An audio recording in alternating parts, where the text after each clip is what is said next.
Radio UNAM es un medio que promueve el diálogo, la diversidad y la libertad de expresión en un marco crítico y respetuoso. Los comentarios expresados a lo largo de su programación reflejan la opinión de quien los emite, mas no de la radiodifusora. Hipócrates 2.0. Nutrición. Bioética. Estrés. Vacunación. Salud. El Programa Universitario de Investigación en Salud y Radio UNAM presentan Hipócrates 2.0. Investigación y vanguardia en salud.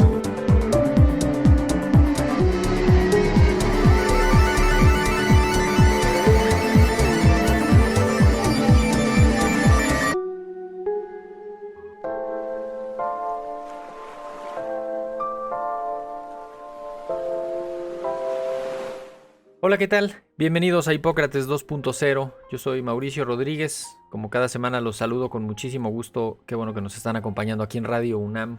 Porque el programa de hoy vamos a dedicarlo a reflexionar en torno al Día Mundial del SIDA, que se celebra todos los años desde 1988, el 1 de diciembre de todos los años. Y para eso invitamos a dos súper especialistas en el tema, con una experiencia profesional vastísima en esta materia, que son la doctora Andrea González, que es la directora de las clínicas especializadas Condesa y la jefa del programa de VIH de la Secretaría de Salud de la Ciudad de México, y el doctor Samuel Ponce de León, que ustedes lo conocen bien, es especialista en enfermedades infecciosas y fue de los primeros médicos infectólogos en México que empezaron a hacer frente cuando comenzó la pandemia de VIH a finales de los 80, principios de los 90. Así que pues le ha tocado prácticamente ir acompañando y escribiendo parte de la historia de esa epidemia aquí en nuestro país, y desde luego vinculando con mucho de lo que se ha hecho en otros países. Primero los saludo. Andrea, bienvenida. Muchísimas gracias por aceptar la invitación. Hola Mauricio, gracias. Doctor Samuel Ponce de León. Hola Mauricio, nuevamente mucho gusto, saludos al auditorio y a la comunidad. Andrea, si empezamos con un poco por qué es necesario un Día Mundial del SIDA desde 1988. Además les van ahí poniendo como algún aspecto temático. El de este año, el lema es Igualdad Ya.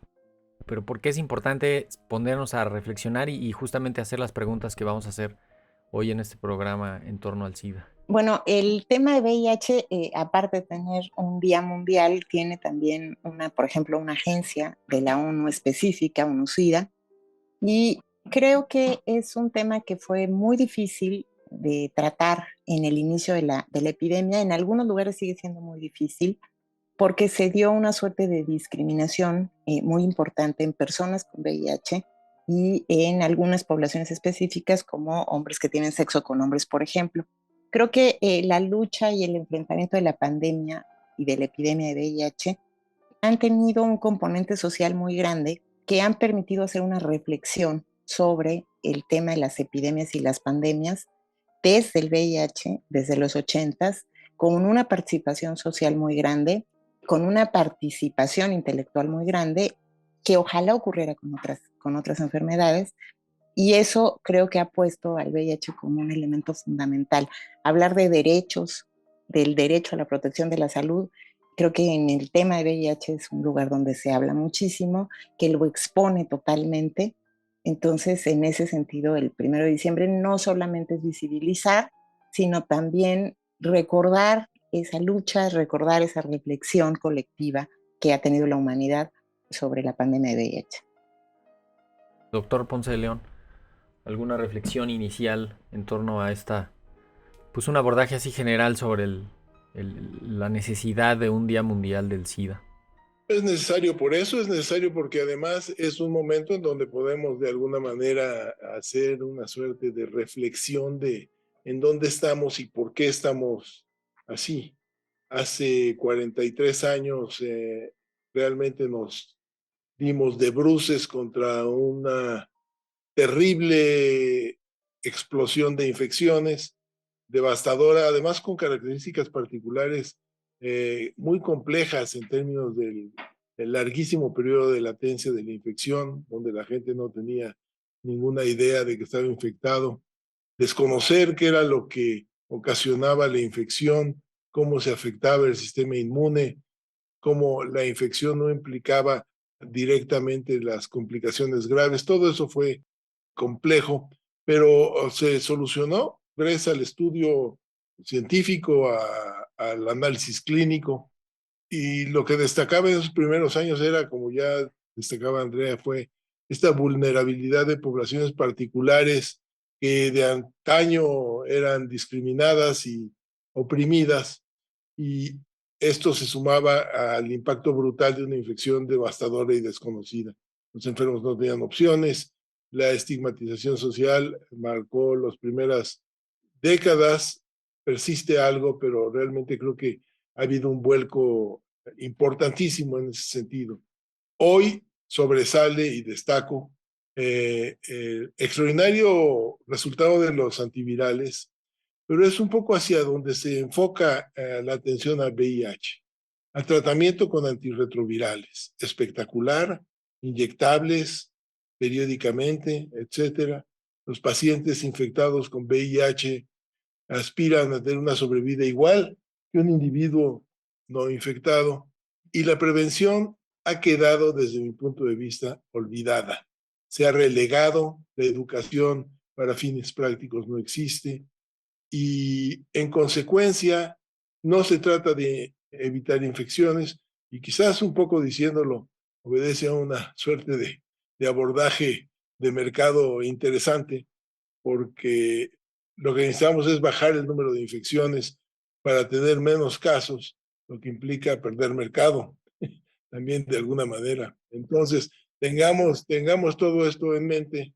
Es un reto, sigue siendo un reto formidable, y desafortunadamente dentro de los éxitos esporádicos, yo diría que el momento actual lo que nos marca es un fracaso, yo diría que muy evidente, porque las tasas de infección van creciendo, porque los nuevos infectados son indolentes en algún sentido en virtud de esta falta de información, y porque finalmente los tratamientos establecidos, que es un poco a donde se enfocan actualmente todos los programas, no conozco exactamente el momento actual de la situación de México, pero toda aquella gran población que está sometida a tratamientos antirretrovirales y que tendría que estar óptimamente tratada y tener una supresión máxima.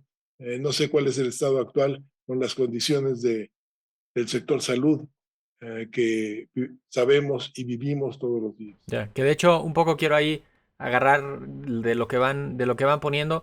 Estamos quizá frente a pues a un efecto boomerang del éxito de los antirretrovirales, porque por un lado, pues ya no es una sentencia de muerte la infección por VIH, y eso pues lo que puede provocar es que se le reste atención desde parte de las intervenciones de las políticas públicas, pero también desde el punto de vista de la población, que se le quite pues este miedo que sí fue y que sí hubo, y que pues hasta cierto punto, no voy a decir se banaliza o se incorpora a la enfermedad. Ya es un asunto endémico, ¿no? Ya a propósito de pandemia, endemia, y ya estamos en eso.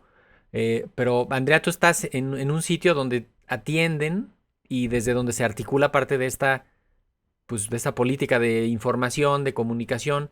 No sé qué tanto el hecho de que se haya compartamentalizado la epidemia en un sector pues casi muy específico, eso pone en riesgo al resto, porque pues ahí no se está haciendo comunicación, no se está haciendo intervenciones, no sé cómo lo has visto a ti. Nada más te ha tocado ver muchos cambios de administraciones, de información científica, de comunicación de riesgos. Bueno, la verdad es que efectivamente terapias triples antirretrovirales que convierten a la infección de VIH en una infección crónica y deja de ser una enfermedad mortal, tenemos desde 1997, es decir, 26 años. En México, esta terapia se hizo de acceso universal en 2003, o sea, se tardó 5 años en llegar. Y luego, o sea, a partir de 2015, otro recurso que es la profilaxis preexposición para poblaciones de alto riesgo, que es pues una pastilla con 2 antirretrovirales que si se toma a diario se evita la infección con una eficiencia muy alta. Es decir, tenemos recursos para terminar con la epidemia. Un punto muy importante es que en 2011 se documenta que una persona en su presión viral en control virológico no infecta. Y nace el concepto de tratamiento como prevención. Si diagnosticáramos a los positivos, los incorporáramos a tratamiento, es un mecanismo más para... Es este concepto que se resume en lo de indetectable e intransmisible, ¿no? Que es como algo campañas que se promueve eso. Así es. Entonces, recursos tenemos mucho.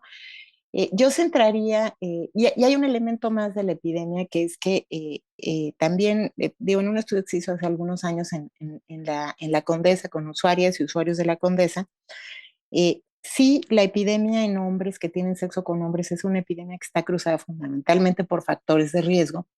Y la epidemia heterosexual, documentada en mujeres, es una epidemia que tiene que ver con pobreza, marginación y violencia de género. O sea, es decir, son las mujeres que tienen menos información, menos acceso a servicios y que viven una situación de violencia de género y que están fundamentalmente infectadas por sus parejas estables. ¿Y de qué tamaño es eso en proporción con la otra? Esa epidemia es más chiquita, pero yo te diría que tenemos todo para vencer la epidemia por factores de riesgo, pero la epidemia heterosexual es cambiar el mundo, o sea, es decir, es resolver problemas estructurales, es mucho más difícil. Es mucho más difícil diagnosticar a una mujer que a un hombre que tiene sexo con hombre. Y la otra cosa es que el estigma a las personas con VIH también toca a las mujeres, ¿no? Y con una fuerza impresionante, porque además es un sector de la población al que pertenecen, con bajos niveles educativos, con poco acceso a mucha de la información que hay actualmente sobre el tema. Entonces, esas son las dos epidemias, tenemos todos los recursos, o sea, deberíamos efectivamente no tener casos y sobre todo deberíamos estar en una situación en donde nadie muera de SIDA desde hace muchos años, y sin embargo seguimos teniendo mortalidad por SIDA, se siguen incrementando los casos y creo que hay dos factores fundamentales. Uno es el acceso al diagnóstico y al tratamiento, que es un punto que le corresponde al Estado, y por otro lado, la discriminación y la información, que es un tema que le corresponde a la sociedad.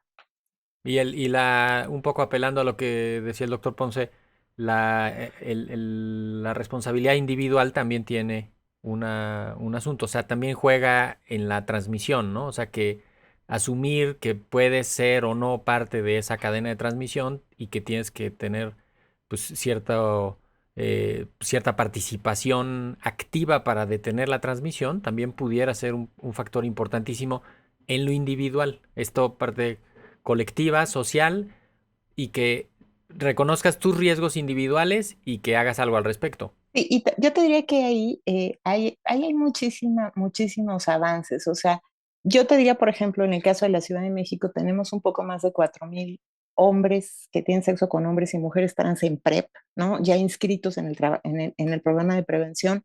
Y en el momento que les abres un servicio en donde tienes la posibilidad de PrEP, el diagnóstico o sea, frecuente y la posibilidad de la profilaxis posexposición, en el caso de que por alguna razón lo hubieran dejado de tomar, no pudieron ir por el medicamento, etcétera, hace que esta población sí tenga una incidencia muy baja de VIH y te diría que es una población que tiene menos prevalencia de infecciones de transmisión sexual.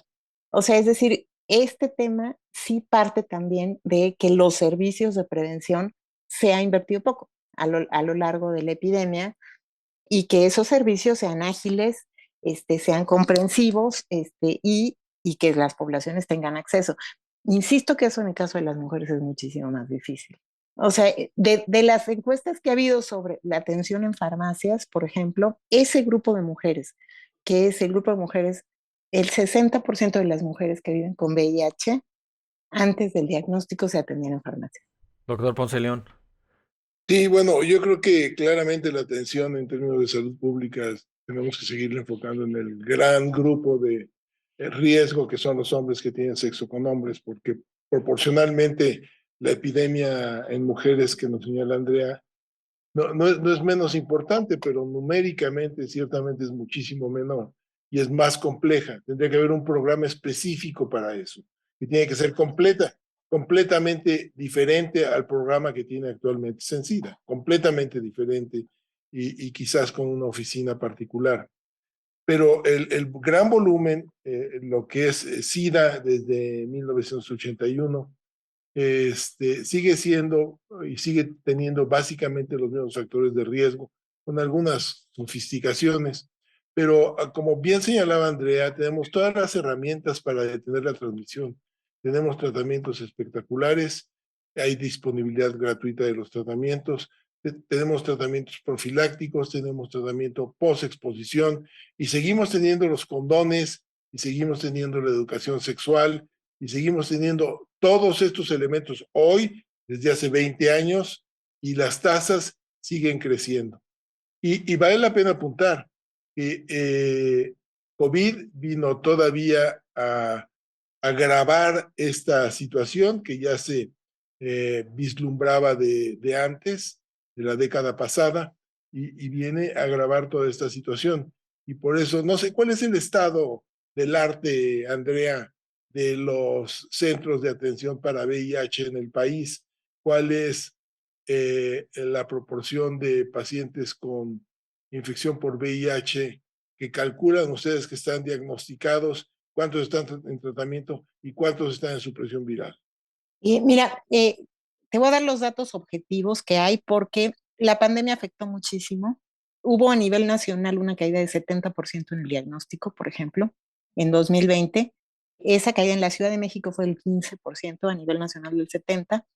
Hubo también un problema muy serio con la reconversión hospitalaria, sobre todo en la Ciudad de México, para que accedieran a servicios de tercer nivel, con lo cual hay un incremento en la mortalidad. Y también una dificultad con, sobre todo de acceso al diagnóstico, te diría yo. O sea, mucho mayor que de acceso o sea, caída de 70% en el diagnóstico fue brutal. Y también una dificultad con la medición, ¿no? O sea, creo que México tiene desde hace muchos años que a nivel mundial los indicadores para medir la epidemia y el desempeño de los programas están basados en la cascada de atención, que es cuántos diagnosticas, cuántos incorporas al tratamiento, cuánto tienen adherencia y cuántos están indetectables. México no mide cuántos diagnostique, ¿no? O sea, es decir, no mide esa parte, entonces no se mide la cascada y no hay esos indicadores. Ese es el famoso 90-90-90 que quieren que ahora es 95, se supone que para 2030, pero no tenemos esos indicadores a nivel nacional y además tenemos una fragmentación de sistemas que no utilizan los mismos registros. Y una población joven que pasa de tener seguridad social, o sea, nosotros, o sea, tenemos usuarios que 5 veces entran y salen en un año de la seguridad social y tienen que cambiar de institución. Y en ese cambio de institución pierdes la información porque no comparten los registros, los diferentes sistemas de salud. Adicional a eso, con excepción de la Ciudad de México, si tú tienes seguridad social, tienes que hacerte el diagnóstico en una institución de seguridad social. Si no tienes seguridad social, en una que no. O sea, es decir, eso está desde el Seguro Popular, pero se ha venido complicando más. En la Ciudad de México no pasa esto, los servicios de diagnóstico son universales. Y otro elemento fundamental tiene que ver con la epidemia de cristal que ha dicho CONADIC, que realmente en la población de HCH ha entrado fuertísima. Sabemos, o sea, no lo hemos documentado en un estudio, pero anecdóticamente que se comparten jeringas y hay una incidencia muy alta tanto de VIH como de hepatitis C. La epidemia emergente en la Ciudad de México de hepatitis C está dada por usuarios de cristal. Y no hay muchas políticas respecto a este tema de cristal que ha alertado CONADIC desde hace ya 2 años, ¿no? En términos del desempeño de los pero programas... a ver, nada más, déjame nada más resumir, porque justo estamos en eso, educación sexual, usuarios de drogas intravenosas y falta de acceso a diagnóstico y a tratamiento. O sea, estamos de pronto, o sea, no hay un registro único de servicios de salud de VIH. Perdón, doctor. Veamos en dónde estamos en la discusión ahorita. Tratamientos. No estamos hablando de prevención, estamos hablando de tratamientos. el Cuando desempeño, deberíamos de tener ahorita, no sé, insisto, seguramente tú lo sabes, Andrea. Hablo un paréntesis además para señalar que realmente felicidades, Andrea, por tu trabajo durante muchísimos años en esto. Realmente ha sido espectacular. Pero ¿en dónde estamos, por ejemplo, en educación a nivel primaria? ¿Qué dicen los libros de texto sobre infecciones de transmisión sexual y sobre la vida sexual de los niños? Entiendo que hoy por hoy las actividades sexuales se realizan ya, se empieza a realizar muy tempranamente en virtud de mil razones, pero el hecho es que ¿dónde está la educación sexual que permitiría eventualmente poder asumir algún activo responsable? yo nada más te quisiera el último punto de contestarte, el desempeño de las instituciones, cuando menos de la Secretaría de Salud, que son los que dan los datos, porque las de Seguridad Social no los dan. Lo que sí te diría es que casi más del 80%, entre el 85 y el 90% de las personas en tratamiento están indetectables, siempre y cuando no cuentes a los que pierden la seguridad social, que es un porcentaje de entre el 30 y 40% anual, ¿no? O sea, que adquieren. Y respecto a lo que dices, a mí sí me parece que la parte de educación sexual se saben todos los contenidos que se requieren, se tienen hace muchos años y sí me parece que es muy lenta, o sea, que no está hecha, o sea, los chavos que te llegan jovencitos con diagnósticos recientes piensan que el SIDA es una enfermedad mortal, las mamás llegan llorando porque se va a morir su hijo, o sea, es decir, eso no lo hemos logrado hacer. Y un elemento más que es muy importante en esta población muy joven, que es la violencia en la que inician su vida sexual, ¿no? El contexto de violencia que no, o sea, que vemos, lo vemos en las noticias, lo vemos con las jovencitas, también pasa con muchachos gays. Y hay un contexto de violencia en el inicio de vida sexual que también tiene que atender la sociedad, el Estado y la sociedad, porque, porque un contexto de violencia en el inicio de la vida sexual es riesgoso, está documentadísimo para infecciones de transmisión sexual, VIH incluido, pero también pues es evitar la libertad sexual. O sea, en un contexto de violencia, el inicio de la vida sexual impide la libertad sexual.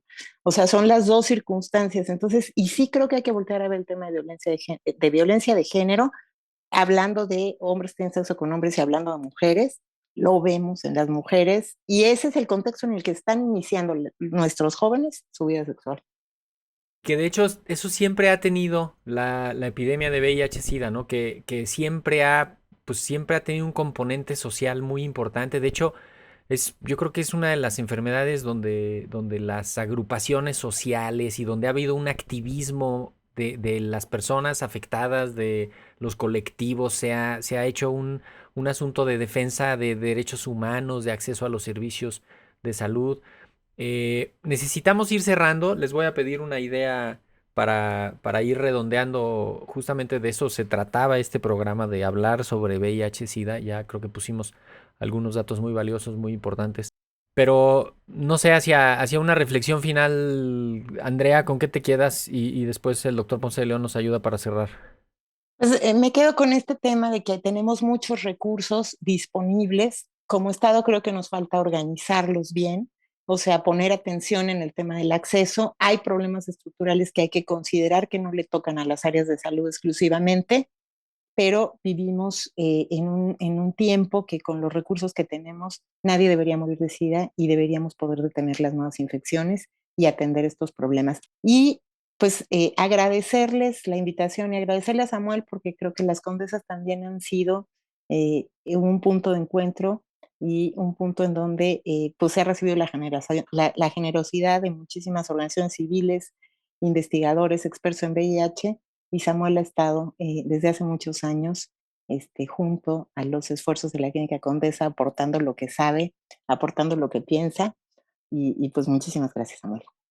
No, muchas gracias. Bueno, la pandemia de SIDA fue el inicio de una ya larga serie ahora de gravísimos problemas de salud pública que estamos enfrentando.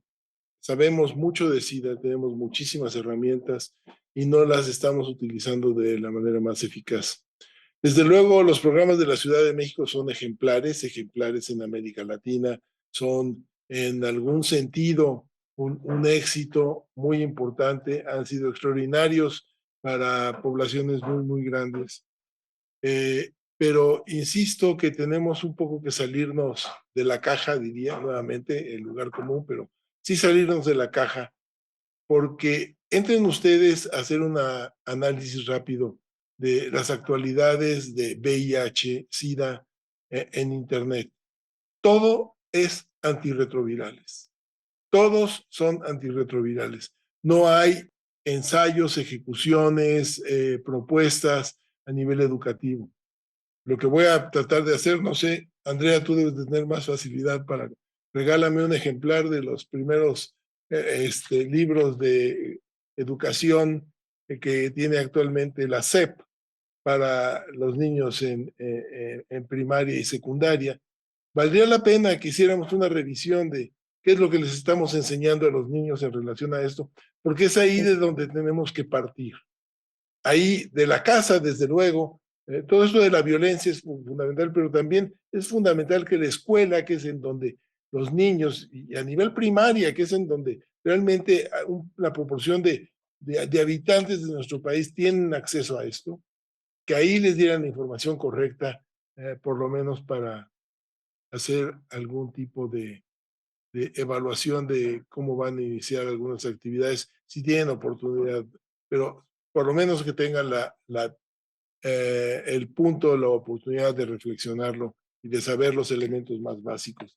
Sería muy, muy importante. Felicidades por el trabajo en las clínicas y espero que nos veamos pronto. Seguramente nos vamos a ver por aquí el Día Mundial del SIDA. Y con esto cerramos. De esto se trata el Día Mundial del SIDA, de visibilizar este año con el lema Igualdad Ya.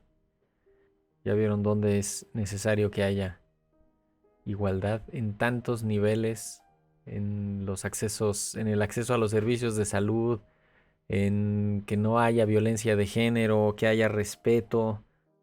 Con esto nos vamos. Yo soy Mauricio Rodríguez. Esto fue Hipócrates 2.0. Muchísimas gracias por habernos escuchado. Esperamos que nos acompañen la próxima semana y quédense en sintonía de Radio UNAM. Hasta la próxima. Agradecemos al Dr. Samuel Ponce de León, coordinador del Programa Universitario de Investigación en Salud y coordinador académico de esta serie. El Programa Universitario de Investigación en Salud y Radio UNAM agradecen tu escucha. Te esperamos la siguiente semana para platicar sobre lo último en materia de salud e investigación En Hipócrates 2.0. Investigación y vanguardia en salud. Se despiden de ti en la producción Patti Gamboa, Héctor Castañeda y Alejandra Gómez. Hipócrates 2.0. Radio UNAM. Experiencia Sonora.